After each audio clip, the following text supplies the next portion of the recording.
urdhëni. Atëherë me rezultatet e drejtanishme,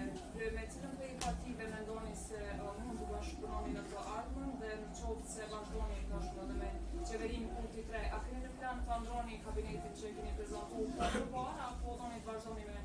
pjesë të kabinetit që keni prezantuar? Së pari duhet të presim certifikimin e rezultateve nga Komisioni Qendror Zgjedhor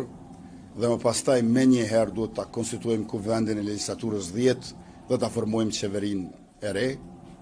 Unë jam interesuar që të bashkëpunoj me opozitën me njëherë për ato që na kanë ngelur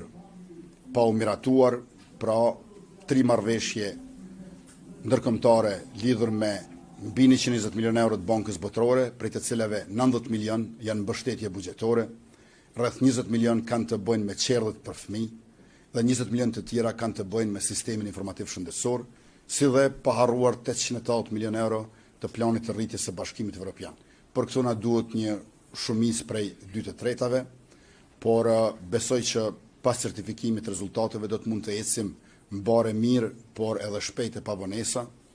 me qenë se blokadat janë të pamundshme tani më.